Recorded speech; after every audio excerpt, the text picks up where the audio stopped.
It's like you were posing. I am. Like, I'm just sitting here smiling. yeah, I know. Like at the start of a news broadcast, Yeah. when they bring them on camera, and then they're like, "All right," they probably point at them or Well, something yeah, and say, you "Go." don't want to be embarrassed still putting on your makeup. Be ready. Ready to Yeah. start the day. We should have an intro video. We have one. Did we? Like that we actually play? I mean, is it meant to No, be played like before each yeah. show? Yeah, I drew it. It's a little video Yeah, and but that's the yeah. original one. But I'm saying, No, does it there still? no, there was another one where we go up and we turn on the computer and we hit Oh yeah. YouTube. We need to Yeah, put that in the. How do there's we an do actual that? video. Yeah, we need to have that Well, yeah, I somehow. think we stopped short because we never did put a song to it, and then we were like, oh well, I guess it's trash now. Yeah, and then I forget We're about it. like, yeah, Ed. the easiest part of the process. That's funny. Anyway, Yeah, yep, we'll have to figure that out. yeah. Hello, everyone. Hi everyone. Good morning. Good morning, Darcy. Good morning, Jeff. We have probably I don't extra hear any less sound. viewers today. Oh wait, no, we do have sound. We do You have gotta hit. sound. You gotta. Yeah, you have to click the unmute button. Well, that's probably how most people view us, as muted. Yeah. It's probably slightly better. Muted. Oh, you looked really sad when I said that. I didn't mean it was a joke. That's funny. So, oh wait, I'm not even on our right one. Ooh, given a glimpse of the future. Oops, sorry about that. Future. That was not on purpose. Um, so what do you want to talk about today? Well, we found some pretty fun articles. I think that's what we should talk about. We could talk about, I don't know. We can talk about anything today because Grandma is not listening. We have one person watching already. Yeah, it's maybe a different grandma, or that would be a mom for me. That would be a And different camera. we don't know who it is, but I know that my grandma is out on the road Oh, driving it's Craig. around. It's Craig. Your grandma's she's she's like I'd rather be anywhere else. Yep. She's just driving around. Please get me out of here. Can't stand the Saturday morning thing anymore. Yep, that's fair. Well, at least Craig's here. Thanks. Yeah, good old reliable, even though he probably can't hear us. Can you hear us? We'll see Well, what he says. if he said he was here, Well, I mean, how yeah, well he how might not well be can able he to see hear us. us? That's Oh, the thing. I mean, yeah, obviously he that's can fair. hear us, but I got a little bit more room to turn myself up. But you don't have any more room. I would have to do some Yeah. sort of gain on you or No, I think I'm loud enough. All right, so today, like Darcy said, we have a lot of exciting things, so we'll start getting right into them. And Okay. first, how's our little Oh, Craig buddy? says we're loud and clear. He's at home. Load and clear. Oh, that's so All funny. right. Yeah, we gotta laugh about that one. Um, has the James Webb telescope cooled down? Yeah, he fixed it. um, the has the telescope cooled down to its final temperature? What do you think? I'm gonna say got 50-50 chance here. Say no. And I think the thing that was cooling down was that I don't know, the infrared camera thingy. That's the official name of it. Yeah, No. the MIRI, the mid infrared instrument. This is their super sensitive thing. Um, with cooler in its final state this week as part of the summit stage. So they're trying to get it under 447 degrees Fahrenheit. Negative Mm-hmm. 440. Wow. Yep. Well, how cold is space? Do we know? I'm Well, assuming I'm like gonna say around minus 400. 500, minus 450. That's totally fair. I was thinking the same thing, but Let's look. I was looking. Okay, you can answer. Fahrenheit. It's at minus 455 degrees Fahrenheit. Oh. So they're like, it doesn't need to be exactly, but close. It can cool off the rest of the way by itself. Yep. Well, yeah, they're saying as long as it gets down probably close enough, then they can start using it. Man, that's cold. So is it? Is it there yet? Do I win? Yeah, I would say you do win because I was reading about that. The reason that it's got to be so cold is because it warms up during use and it must disperse heat. And it's done passively. Now that the instruments are at their operating temperatures, the telescope mirrors will also continue cooling down to their final temperatures, but they are not quite there yet. The primary mirror, made of beryllium coated with gold, at cryogenic temperatures, beryllium has a long thermal time constant, which means it takes a long time to cool down or heat up. How close are they? Minus 406. So still got a little ways to go. That's pretty close, though. I mean, that temperature. Can you hear Ella crying?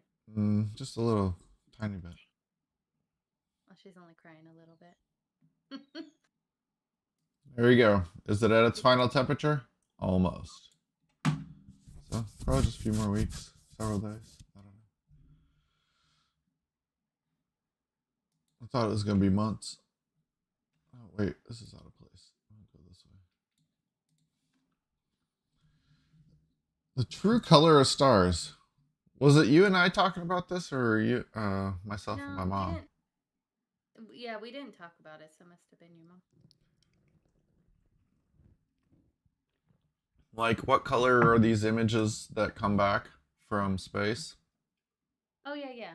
Like well we Are they accurate? we talked about it with some of the images that we have where they're just black and white, but they're guessing what they might look like based on the kind of gas. I don't know if that's a conversation you're talking about though. Yeah, that's exactly the conversation because it plays into this. I thought. Well, I mean, but does it? Because we can see for the most part what color the stars are with our own Can we? eyes. Are white dwarfs truly white? No. Both research and popular science often use colorful representations of stars to illustrate their type. However, there is really no scientifically based color palette when it comes to representation of stars. Ah, I like this. Learning something different, new. There are many representations of stars in books or on the internet, but we wondered how different stars would actually look in terms of color. One of the library's authors, for instance, are red dwarf stars actually red, or do they look different to the naked eye?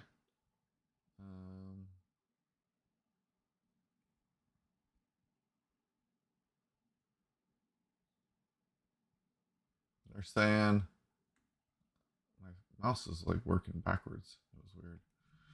The color codes,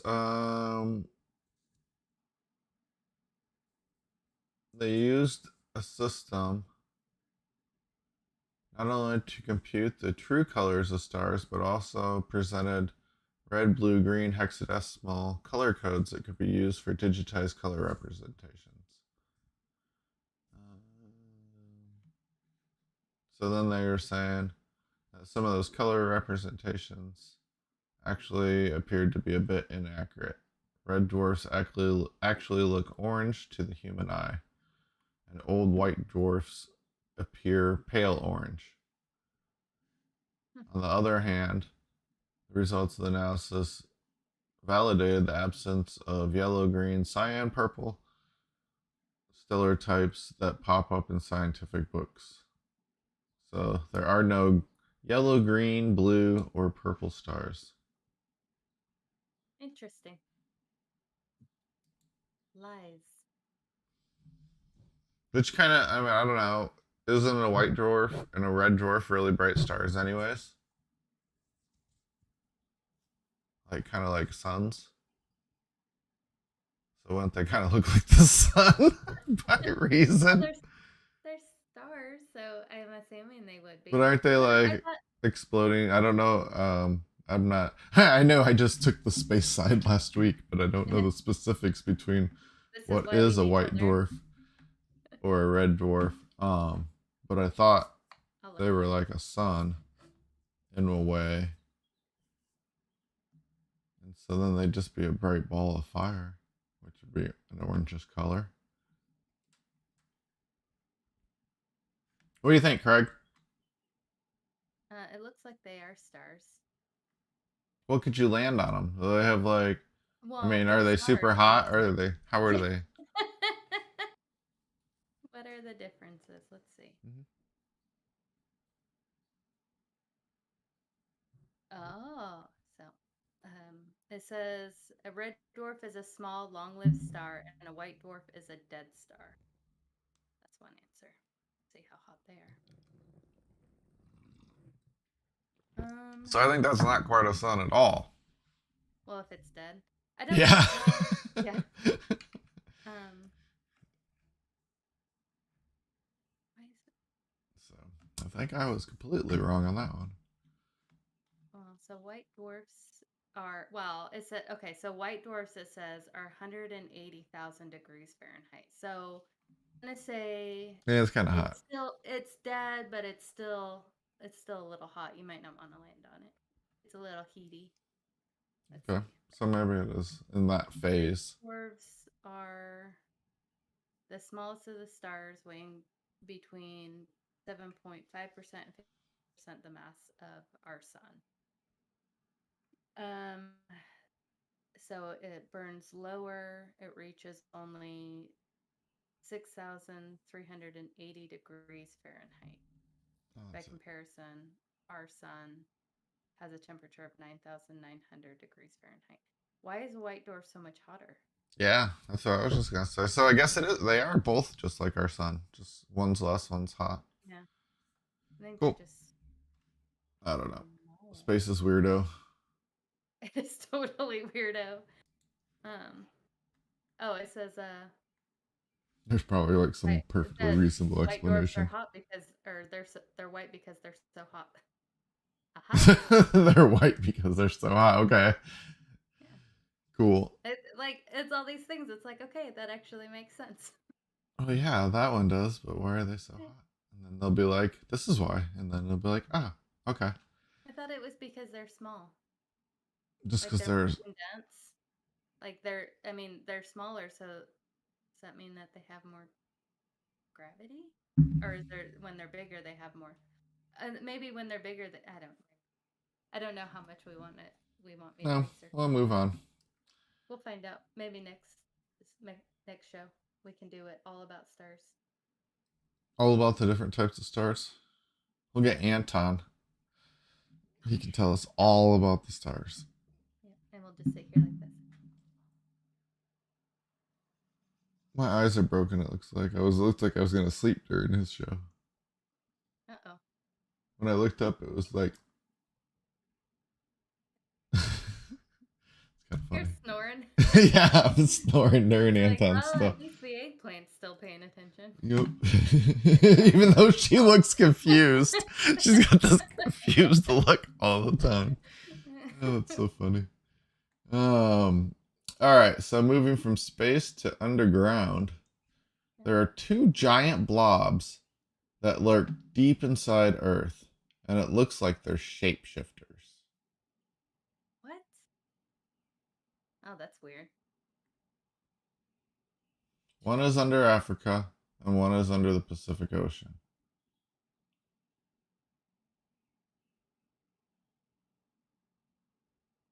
They, 1,800 miles below the surface, almost halfway to the center of the Earth.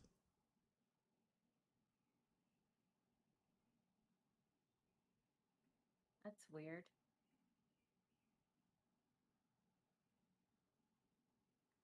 They are where it's the blobs that control gigantic volcanic eruptions. The kind that contributed to the extinction of dinosaurs. And another kind of eruption called kimberlite, which brings diamonds from the depths Oh, that's nice. to the Earth's surface.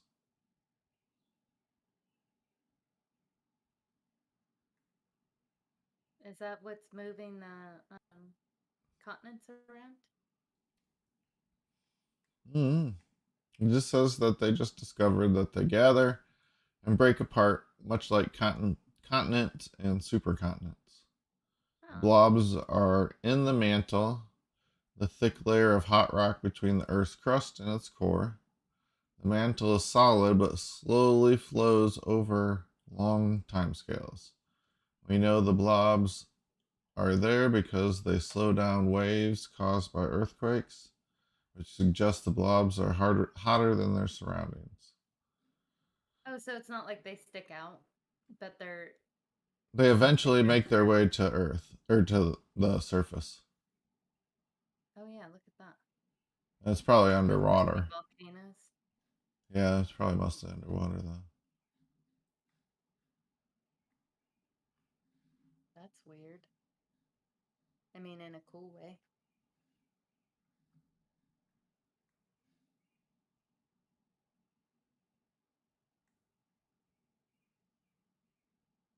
I don't Yeah, know they why. don't know much about it.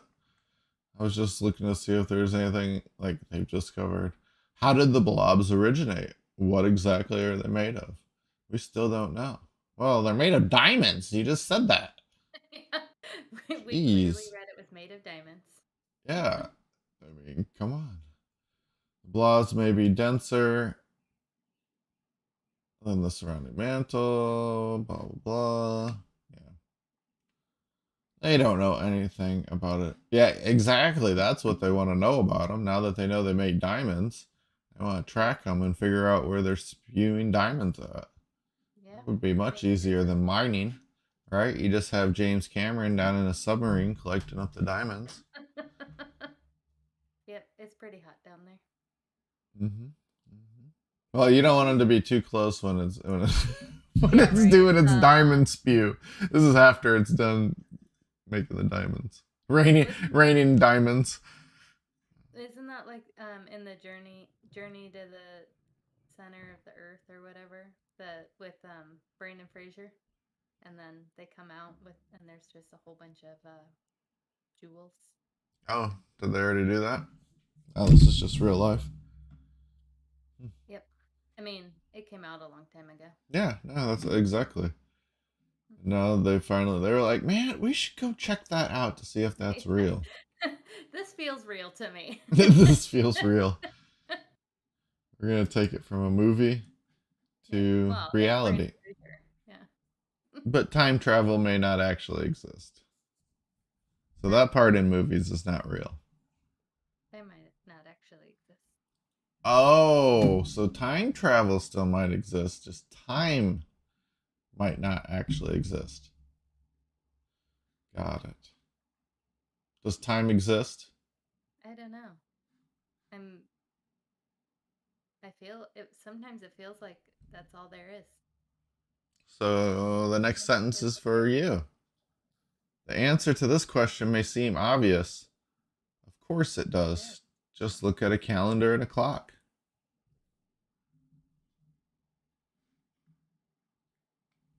So, recent developments. Oh, okay. Yeah, exactly. So, recent developments in physics suggest non existence of time is an open possibility and one that we should take seriously. I like that they start out by being like, yeah, it exists, but read this article anyway. just don't take it to heart. It turns out that producing a theory of quantum gravity is extraordinarily difficult. Let's see if we can skip past all the hard stuff. So they've been dissatisfied with string theory since the 1980s and the 90s. Um, so we need a new physical theory to explain the universe. And this theory might not feature time. Suppose such a theory turns out to be correct. Would it follow that time does not exist? It's complicated, and it depends on what we mean by exist. Yeah, what do they mean? Theories of physics don't include any tables, chairs, people, and yet we still accept that tables, chairs, and people exist. Why? Because we assume that such things exist at a higher level than the level described in physics. We say that tables, for example, emerge from the underlying physics of particles whizzing around the universe. Would you agree with that? That there's particles whizzing around the universe? Mm-hmm. Sorry, I liked whizzing. You liked Um, whizzing? like, Oh, that's funny. man, this the whole universe is going down the toilet. Yes, I would agree with that. Sorry. Okay. But while we have a pretty good sense of how a table might be made out of fundamental particles, we have no idea how time might be made out of something more fundamental. So, unless we can come up with a good account of how time emerges, it is not clear that we can simply assume time exists. Time might not exist at any level. Oh, let's see. While physics may eliminate time, it seems to leave causation intact, the sense in which one thing can bring about another. Perhaps while physics is telling us which is time, right? Mm-hmm. So that's what they're saying. You can't get rid of that feeling.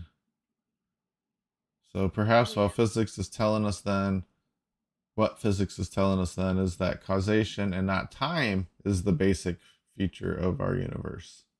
If that's right, then agency can still survive, for it's possible to reconstruct a sense of agency entirely in casual terms. Oh, I skipped the agency section because I didn't think the viewers would want to hear about that.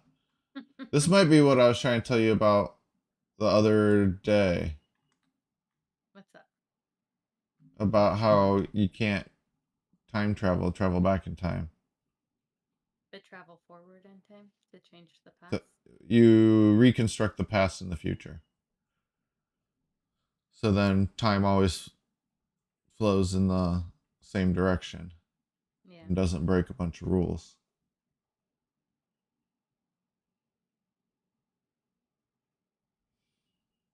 So it's things to think Yeah, about. I mean, it does make a little more sense today that I've had a little time to think about it because then you're, yeah, I think we talked about, and I don't, I, I can't use all the sweet words you used yesterday. Wow, that sounded weird. It's not what I meant. Like sweet Sorry. isn't cool.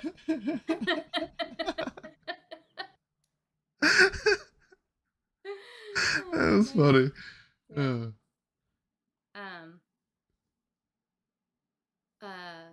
No, I was just thinking because yeah, when you time travel, I mean that's still your future. So then you make some changes, but you just change everybody's. You're basically changing everyone's perception of the past. I don't know, maybe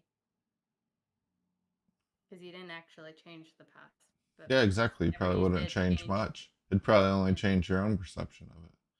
Yeah. And then if you could just stay in that timeline, maybe, and Yeah. constantly be reconstructing, but then eventually, I don't know. I don't even know how that would work. Yeah. And that But then brings Jeff us watched all the Flash. to paradoxes, right? Mm-hmm. You have all kinds of arguments against time travel. Building a time machine seems to require exotic matter. which is like negative energy. That just sounds like a yoga thing. I'm gonna build. That's what they're doing when they're doing yoga. They're collecting all the negative energy for time machines, for time travel. Oh yeah. Yep, that makes sense to me. Probably more meditating, but yeah. Yep, I like that. I'm So, stretching for the path. all right, let's do the first of our headlines. Why? See, What? Go ahead. let's do it. I I was was done gonna on the ask if time we could travel take a thing. break. Okay, you want to do a break right now? We can do our early Yeah. break. Yeah, Cool. before we We always do late go. breaks, so let's do an early one. Yeah, I drank a lot of coffee Is today. that fine with you, Craig? You got 30 seconds to answer. Or it's just an automatic yes. He didn't answer, so Look at said this. I did a poll. All right. So we gotta wait for the numbers to come in? No, we don't. We're just gonna take it. We tried. That's what we're gonna Is it say. okay? I love that. That's awesome. Craig's given the okay. He probably had to like switch screens Yeah. and bring up the browser tab. He's probably not even watching. He's just listening. He's probably not even listening. He's probably napping or something, eating breakfast. But that's okay as long as he answered correctly. Yep. All right. We'll be back in 5.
100% yes.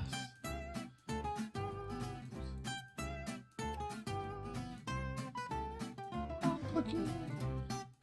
And a vote. And poll vote. Hey. Recalibrate because I moved.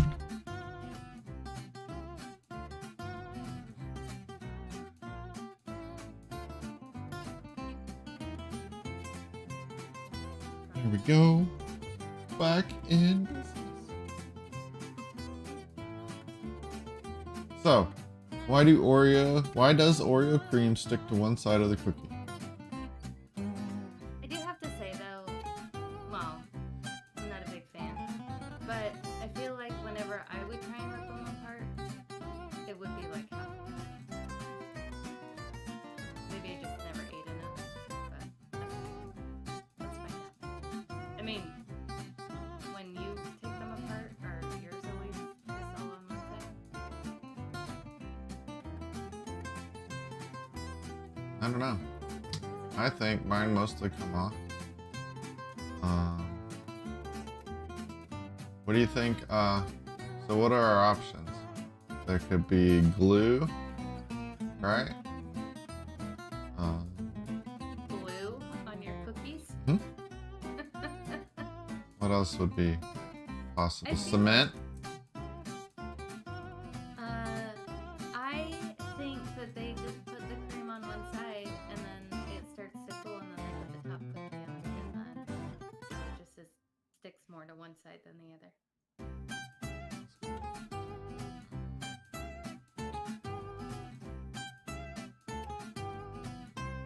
Epoxy. You're like, what are other options here? All right, so we got a poll. Yeah, my poll. Oh wait, did it not work? There it goes. Yeah, it's a blue cement epoxy. Oh, I That's probably another should. option.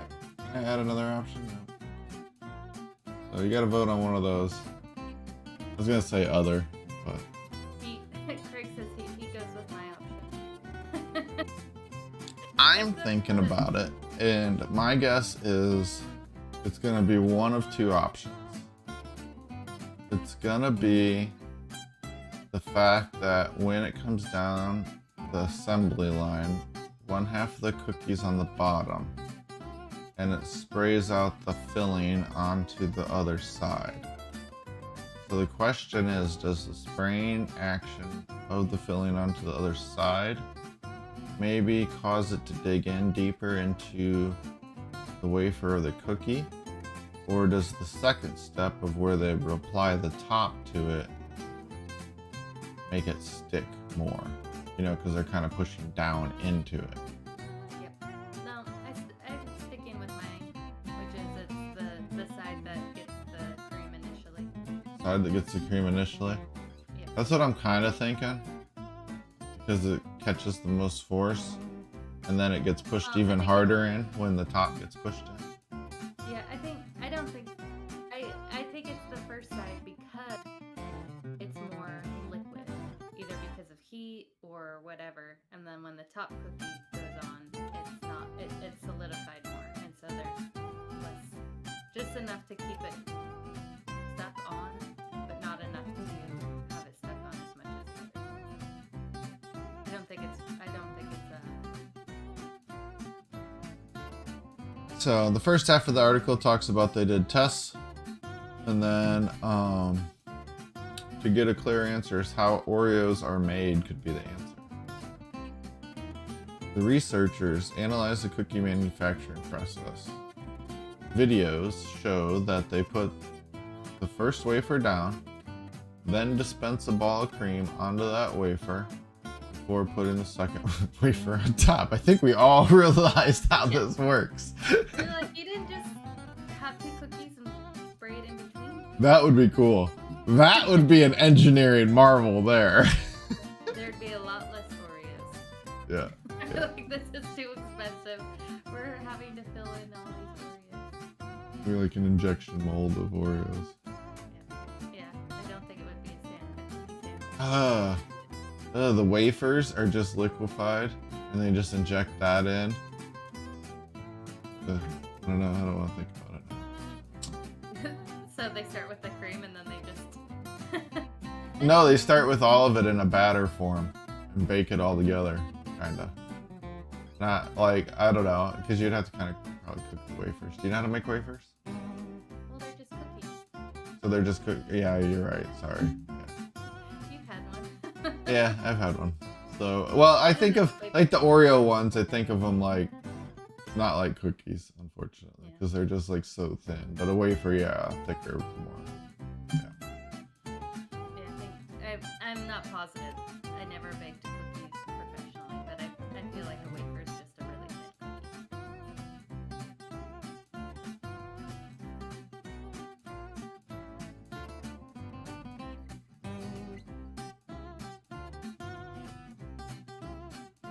cookie. Oh my gosh. Okay, here we go. So, they suspect that box distribution may be the result of post-manufacturing environmental effects, such as heating or jostling, which may cause the cream to peel slightly away from the outer wafers, even before twisting. So,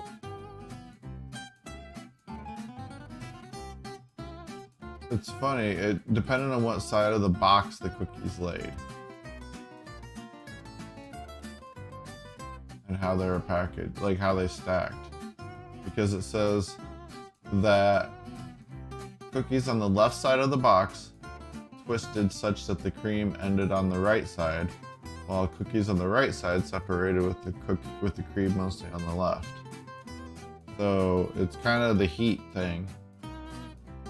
More so though in distribution side of the thing is they heat and cool, and they're stacked in their boxes in warehouses and stuff. They pull away from one side and settle more on the other side. I feel like this is very much like those Twix commercials, the right Twix versus the left Twix. Now they have like do you like the right Oreos or the left Oreos? It really And they said that White if cream on the left side, but I like it on the right side. well, left-handed versus right-handed people, or you just have to pay attention to what side of the box and flip the cookie around to be in that. That's way too much thought to your Oreo binge. They should start making, when they make the box, just like have like a line that lets you know. Maybe in the middle, it's just like those are the ones that split evenly, so they have it all figured out for you. If you're left-handed. more detail on the packaging. It's kind of funny though. So they need to have them stored and transported in temperature-controlled environments. The moral of the story.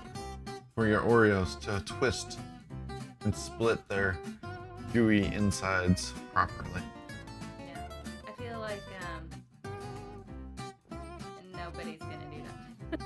You're gonna Oh, be like, we still got music Oreos. on. Why is nobody telling us we still got our music on? Thanks, Craig. We needed a poll. Thanks, though. Greg.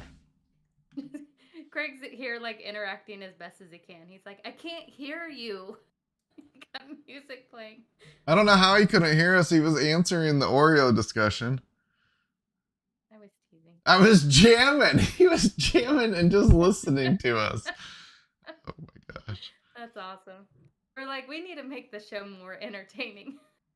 I have like- some music playing in the back. Yes, you can hear us. So maybe those videos we threw away where we didn't think you could hear us, we could actually be heard. Oh, but we've turned up our volume in the recent that's times. Yeah. So, all right. Well, now we got the music.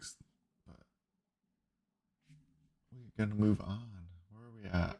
We are here. I had to find my tab. So, if you're not an introvert or an extrovert, perhaps you're an ambivert. I thought is that the same thing as a introverted extrovert? We're gonna do another poll. So you can talk while I get my poll ready. Oh, I don't know what to say. You don't know what to say. Which one are you? I'm an introvert. I'm an introvert. I think we both might be just based on the fact that we'd rather do. I'm an extrovert.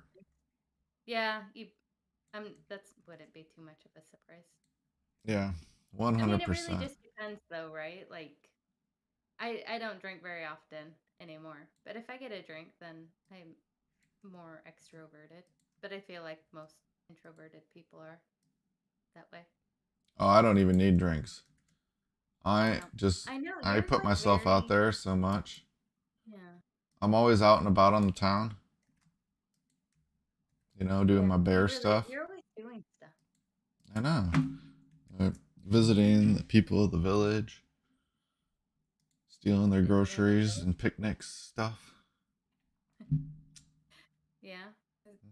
Are you like your yogi? Well, he is an idol of mine, but nobody can be as good as the great Yogi. Usually Smokey's around and he's like so depressing and such a buzzkill. He doesn't have any fun. Yeah, well, he's busy trying to protect your home. Yeah, but him and his fire stuff and, you know, it's just like so annoying. Oh, jeez. But yeah, Yogi and Boo Boo, yeah, they're my boys. They're cool. All right, so we put out a new poll. I think. Yeah, we did. Okay, I can't see it. I made my screen big on accident. I clicked something. So let's get into this. How do I know? What's an ambivert? If you're not an extrovert or introvert, you may be an ambivert. Ambiverts fall somewhere in the middle. Well, we picked that up. Hmm. Man, people like no, I'll just be quiet. Um, they're neither outgoing all the time nor loners. How they feel depends on circumstances, including where they are and the company they keep. So the like the middle's normal people. Yeah. Yeah, I feel at this point then extrovert and introvert would just be like your extremes, your Yeah, outliers. exactly. Because every that's weird. Okay, continue. Yeah, it is an interesting way to look at it, right? Hmm. To tell whether you are an ambivert, consider these questions. Where do you enjoy going most? Also, who are the people you like to see? Extroverts love company.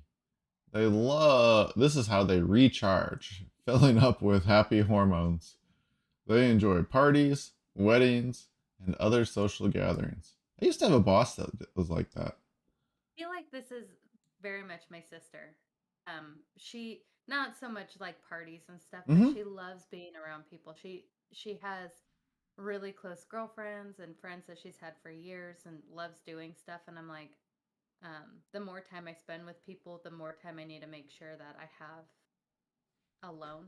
Like, all right, I just spent like 3 hours surrounded by a bunch of people. I need to go lay down or like sit in front of the TV and not have any conversation. And it really affects like the kind of shows that I'll even watch. Like if there's too much going on, I'm like, it's too much. I need a documentary. Sorry, continue. Yeah, I that's I also yeah. want to The make friends parties with don't other have to be out like this type of party. yeah. Well, they you can be the non one in this type of party and still be recharging. That's okay too. So yeah, and I find I don't know. I don't. Well, I don't go out to the crazy parties. So then, I was gonna say I don't see crazy. I don't hear about crazy parties happening quite as much anymore. People have no No. money too. That's the other Yeah. thing. So you hear about the parties when there's like lots of money going around. That's usually when. Yeah, Um, well, and we're not kids anymore. I'm sure yeah, there's that is true younger too. people Yeah, that are still that is true. having I parties. wouldn't. I don't seek out. Well, I do. I'm an extrovert, and so is Craig. Craig is too, because he voted, and it's 100% extrovert. So, noisy events, busy places overwhelm introverts. Some panic in crowds, and most prefer one-on-one conversation. Yeah, that's totally me. I like small group conversations. Like this one? They can entertain themselves rather than needing to seek energy from others. If you're an ambivert, you sometimes love social events. Oh, yeah, that's me. And other times you don't. You also enjoy occasions like house party. Not really house parties. Dining out, yep. Well, not really. I like takeout. Does that count as dining out? If you walk in and grab something, I went It there absolutely and does I not. dined there and I went out of there. Does that count as No, dining out? that's takeout, my friend. Even Craig says nope. Oh. Yeah, my dad likes dining out. He's always he. I think he even gave up asking. He doesn't ask as much anymore, but he still asks. And I'm Yeah, always like, we can we go get so takeout? rarely. Yeah. Huh? We go so rarely. Like usually if we go out to eat, it's because we're going with some family or something. Um, it's very rare. Like even birthdays, we like almost never go out or anniversaries or anything like. Yeah, the thing you don't get to meet people and socialize if you stay inside. So that's where I struggle a little bit. 'Cause I don't mind meeting people. I don't like mind chatting to people. So it's interesting. So you guys, why do you guys think you go out less now? You used to go out all the time because you're old. Um, well, we haven't been doing as much family stuff. Hmm. Um, because it's and that's really why we would go out. And so it's not very often that the whole family gets together anymore. So yeah, we've just been when we first got together, I was going out all the time.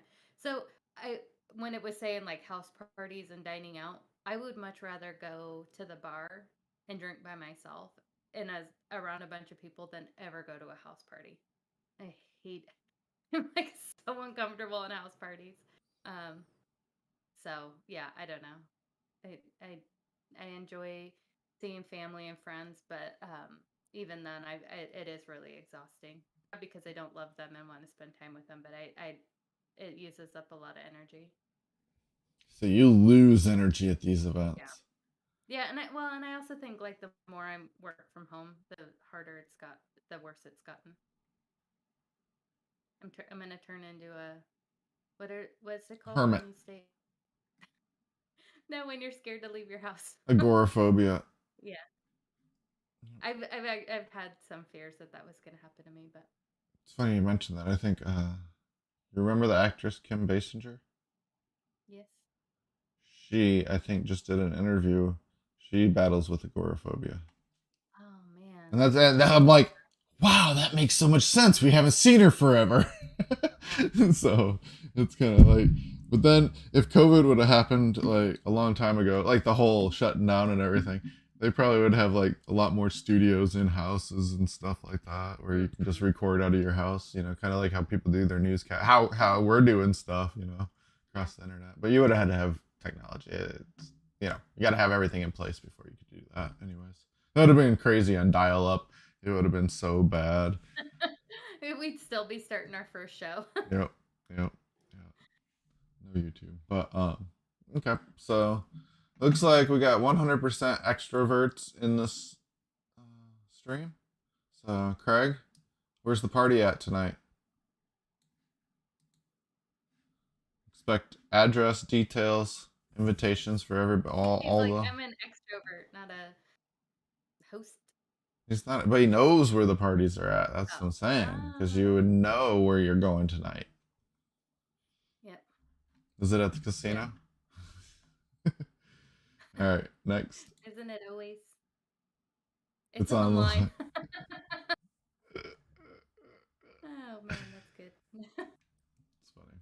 Scientist engineer new plastic eating enzyme. I don't think this is really new news. I've heard about this for a while. Like I thought they had a plastic eating Yeah. enzyme for a while, but maybe they made it better and actually be able to do something. So Like, plastic stuff accounts for 12% of the solid global waste. wow. It's not a lot, really, but it is a lot because it's like its half life's crazy. It won't break down forever. Oh, the Yeah, possibilities. Oh, go I ahead. went to a baby shower, and we were talking about how long it takes, or one, it was a trivia, and they were like, how long does it take for a diaper to um, break down? And it was like, I can't remember, X amount of years. And the my girlfriend was like, that means every single diaper that has ever been used is still in a landfill somewhere since the creation of disposable diapers. I don't know. This just totally reminded me of that. I'm like, are you kidding? That means like my diapers and your diapers, everybody's diapers are still around. So, see, we don't need to worry about like our legacy. No big deal. No matter what happens to us. That's our legacy. Yeah, that's our legacy. Like, no matter who you are, You know, it's your kind of dirty fun. diapers are gonna be here long after you're gone. Well, it's funny you say that because I was listening to the Lex Friedman podcast last night, and he interviewed Grimes. For those that aren't familiar with who Grimes is, she's a singer, songwriter, artist, um, you know, general musician person. I hate labeling her with what a lot of people would probably know her for. But and it's nothing bad. It's just being the wife, girlfriend of somebody. Oh, gotcha. Um, and so she was talking about art. They were both talking about art and how art is one of the things that lives past civilizations and humanity. It's like the legacy that we leave behind. So, as diapers are art. Yeah. Because if you think about it, you Oh have yeah, it like the makes sense though. pyramids, you have hieroglyphics, you have all that stuff, but nobody nobody cares about what people did from day to day, right? Like, I mean, when I say nobody, few people care. Obviously, they research what happened back in history, but what we admire and what we look at is really just all art, whether it's architectural art or actual art. Yeah, I mean, maybe it'll be good for like I wonder what they were feeding their babies in the late 70s, the early 80s. They're like, wow, there's a lot of it's almost, and I'll say it anyways, says, wow, there's a lot of crap here. Well, I think that part would be gone by now. Yeah. It's the No, but plastic yeah, that's still. there's yeah, it's weird. I don't know. I mean, maybe they'll be able to see what other stuff was in the environment at that time. It absorbs in there. I don't know. Wow, there's a lot of lead in this paper. Yeah, because they were still. Haha, Yeah. Craig. He called it out. It's all right. Nobody reads our. No, I didn't know. I didn't know who that was. You didn't know who Grimes was? Nope. Yep. It doesn't change my perception. No. Some people that's all they know her by. So we'll move on. It was a good podcast, by the way. Surprisingly, I didn't know much about it, her or just what they would talk about. It was interesting. All right, Australian dingoes are an early offshoot of modern breed of. Almost doesn't read right. Australian dingoes are early offshoot of modern breed dogs. Okay, I guess when you say it all correctly. When you say it all together. Scientists have sequenced the genome of a desert dingo. Do you think they like Oreos? Does your dogs like Oreos? I bet they do. Well, dogs are allergic to chocolate, so it's really. I think that's an urban myth. You're an urban myth. No, I don't think it is. So I'm gonna say that they do like it because dogs like sweets. They like things that taste sweet. Are dingoes? I don't know. Let me just butcher this. Allergic.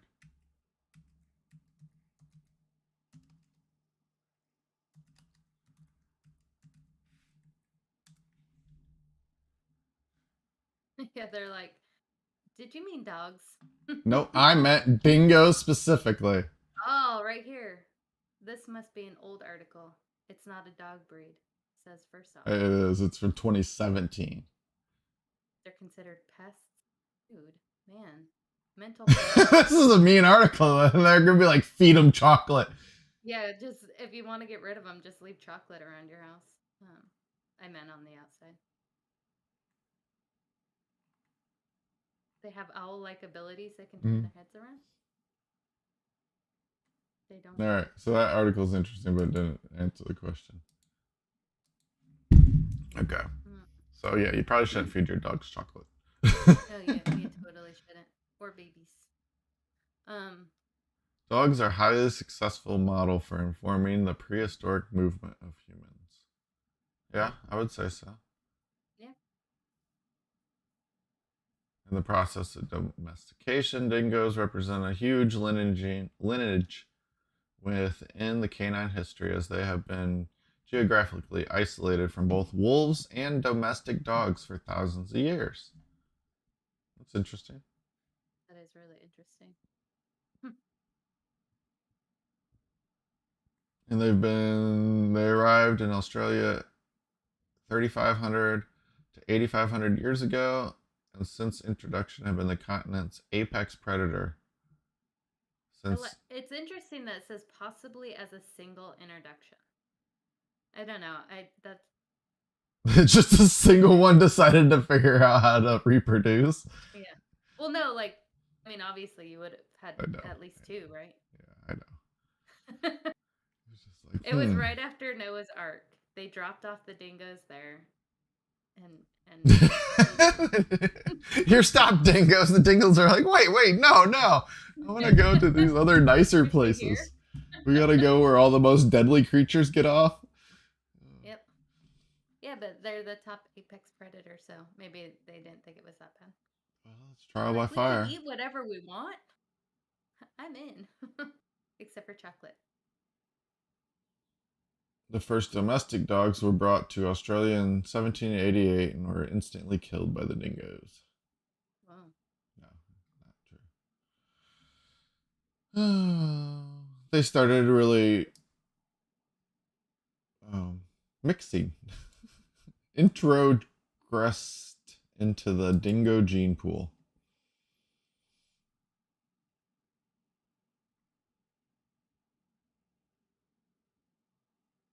That's not surprising, though, because there's a lot of farming there, right?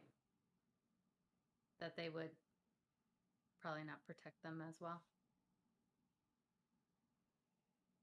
Yeah, that's exactly what they're saying. They're saying they need a little bit of protection because if you screw them up, they're the ones that keep the whole ecosystem in check. Mm-hmm. That's kind of what it. Like here with the wolves. Another large cat. Huh? Like wolves and large cats here. Mm-hmm. Mm-hmm. Excuse me. All right. Dust from West Africa crosses the Atlantic Ocean. I think that's so cool. Doesn't it help add nutrients or whatever for sea life in the Atlantic?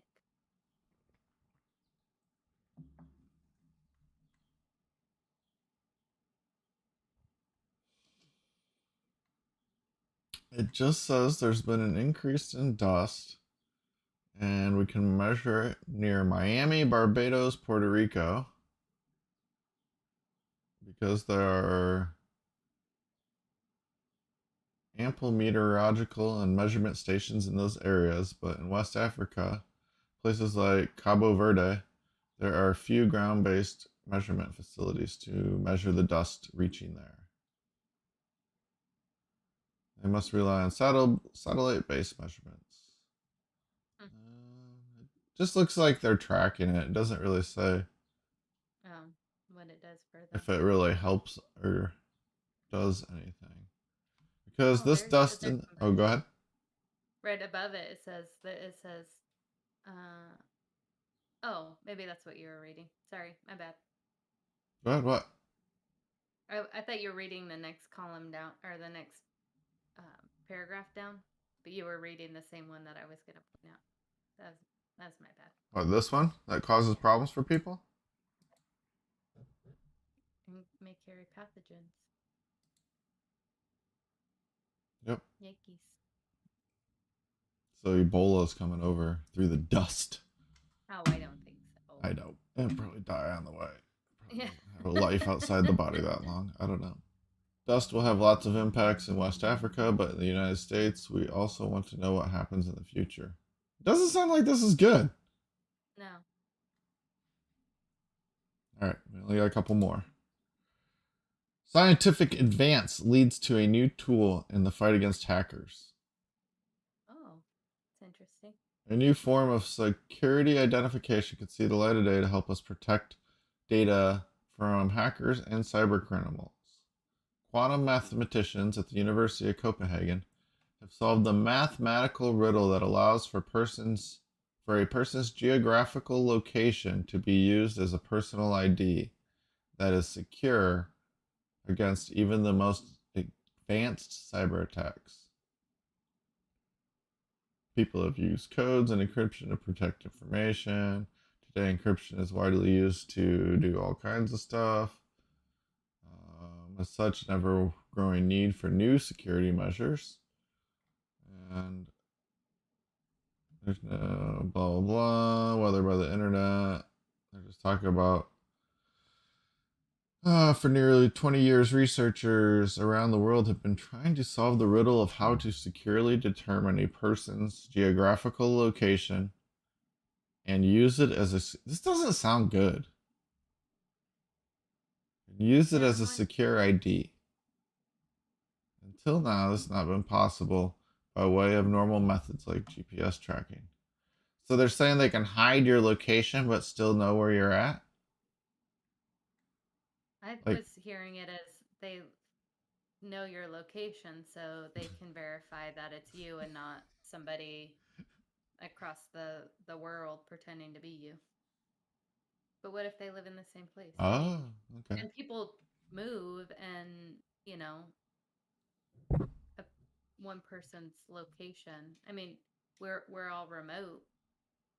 So many people are remote, I should say. So how would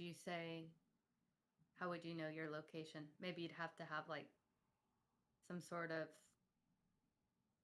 thing on your computer to say like this computer is me. So wherever this is, then that I bet then that seems hackable. Yeah, I don't know. It's weird.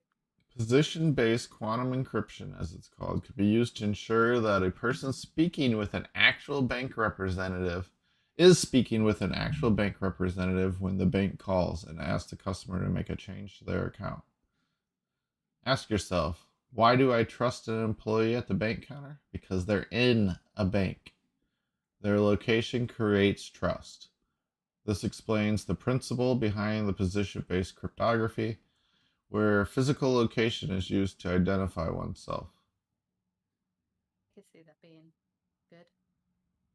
Okay, So this is good. so when the IRS calls to tell you that the police are on the way. Well, they wouldn't have to The- call you. They'd already know you're no, I there. know. No, They'd call you those and be are like, funny. yep, he's at home. Go in. Yeah, do it. The researcher's recipe for securing a person's location combines the information in a single quantum bit, a quid bit, followed by classical bits, consisting of the ones and zeros that we are familiar with from our ordinary computers. Both types of bits are needed to send messages that it is impossible for cyber criminals to read, hack, manipulate. Wow, yeah, that's a genius way of doing that. So I mean, they're but not using everybody would be able to do that, superposition. right? Huh? Go No, ahead. continue. I was No, gonna say do they're it. using superposition for, yeah, so the bits of the quantum, the the entangled bits in quantum physics, you can separate them across any distance, and then they're using them to verify that. That is interesting.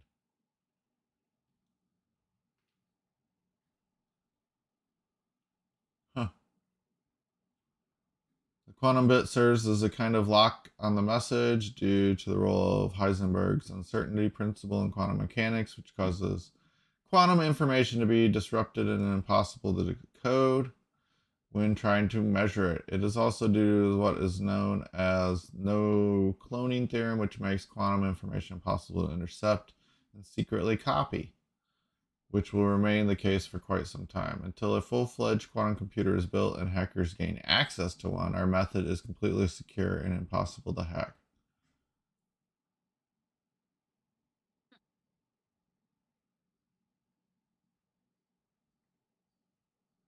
Interesting. Very interesting. That is interesting. So, I like it. unlike many other quantum technologies that require further development, this new discovery can be put to use today. Suitable quantum sources that can send a quantum bit of light already exist. The particular strength of our technique is it is relatively straightforward to implement. Yeah. Huh. So your ID, your token, um, is an actual quantum bit. So the bank would send you it. You would maybe I don't know how you get it, but then you would go through that handshake. You would get it. They would have it. They would tie it to your account somehow, and then when you communicate with them, you would know it's them. Be interesting. Yeah. Very interesting. Oh yeah, it was just this. We can look at our dingoes. That was all we had. Yeah. This The article dingo is not a clearly dog breed. doesn't like me. They are only semi domesticated and are just as much a wolf as they are a dog. They're considered pests. That's why they have a problem because people are getting rid of them. guard donkeys. Guard That's donkeys. hilarious. Some sheep owners today have decided to guard donkeys. Uh, Next thing you know, you'll hear like they got like guard bears. Like, well, Yep. the bears don't eat all the sheep, so the dingoes eat more, and it's a decent relationship. Yeah, well, you gotta be careful. But yeah, it makes sense. They just kick them. But do you think they're really going after them? Maybe. I mean, there's videos and stuff where they're. I mean, I don't think goats are real lazy. They're like, whatevs. They're probably out there roaming and they see some danger and they try to protect themselves. No, maybe. I don't know. Yeah, maybe. Maybe they just feel they're a threat and they go after them. You're right. I mean, they must be good if Yeah, if people are doing they're it, falling or they apart. just put a bunch of them in there, so then inevitably you just have enough donkeys. You have like 30 donkeys, 30 sheep. Yeah, You have a sheep are bodyguard, one donkey per donkeys. sheep, and they're kind of tied together, so they stay together. Like the like cop movies where they like get prisoners. handcuffed. Yeah. I was thinking the same thing, except for like two prisoners handcuffed together, because then they're Because they're prisoners. Yeah. Well, I was figuring the donkey gets to go out and leave sometimes, so he's more like a cop. Yeah, I guess they are just prisoners. So let's see. It's illegal to keep them as pets. Yeah, some places in Australia you need a permit. I would think so because they're a little wild still. Despite being somewhat wild, dingoes are still dogs that have mixed with other canine natives. Yep. Owl like abilities. You mentioned this. yeah. Have an impressive sense of vision. They can even swivel their heads 180 degrees. I was totally kidding. That's insane. Humans can do 45 to 70. Yeah. And owls 270. That's Mm-hmm. that's really weird. They have bendy wrists to catch. So So, go ahead. they can open doors. Oh, it says that they can. I Yep, need to they're just read like, before chirp, I just start chirp. Climb trees, catch stuff. They have hands. Hmm. They don't really saying. I want to bark. see how far a dog can bend their head or turn their head. Because my dogs do weird things. Like when they lay, they'll be laying on their side and their head will be turned completely the other way. It looks really unnatural and yeah, it's weird. In captivity, they live 18 to 20 years, but out in the wild, only 10.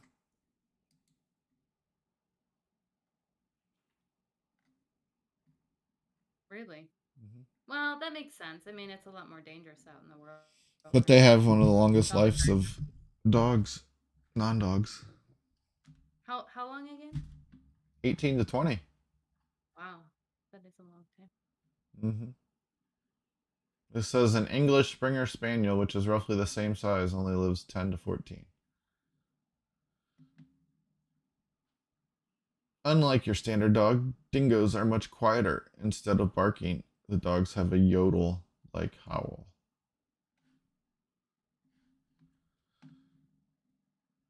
So, how far can What? your regular dogs turn their head?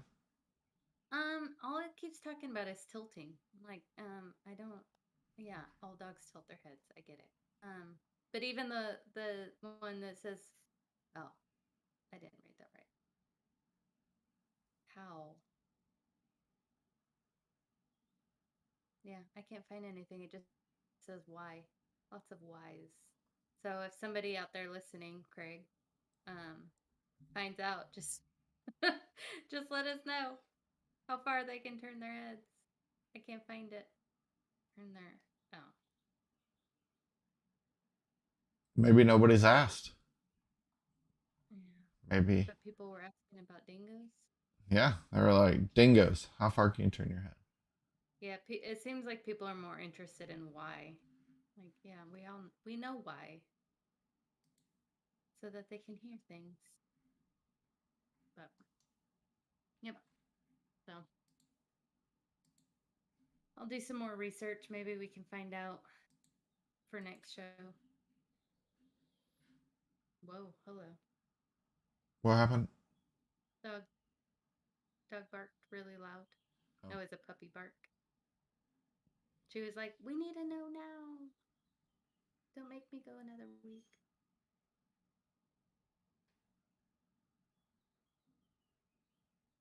Are we gonna meet on Sat? Are we gonna do a show on Wednesday? We were talking about maybe just A Star Wars show. Ah, May the 4th. A crypto Star Wars show. So we will look for Star Wars themed NFTs. Okay. I'll wear some buns. Yeah, I don't know if there's any decorations for Star Wars in animes. So sorry. We'll have to see. She's excited all of a sudden. All right, thanks everyone for joining us. We had 2. It says somebody else was sneaking in. Sneaky. Thanks, Craig, for participating in chat. It's awesome. Yeah, that was awesome. Too bad you're an extrovert. Because maybe we could hang out since I'm an ambivert. Yeah. Well, if he was an introvert, then he probably wouldn't have participated. So.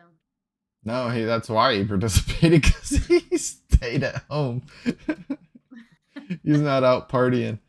Breakfast. That's awesome. Breakfast partying. He could be out drinking some Bloody Marys. Getting ready for the... Mimosas. Yeah, getting ready for... No, lunch. Mimosas, Bloody Marys. And then his afternoon drinks, and then his dinner drinks. Ready for the evening. Yeah. That sounds rough. That sounds like a nap. Or just going to bed early. All right. Bye, everyone. See you Wednesday.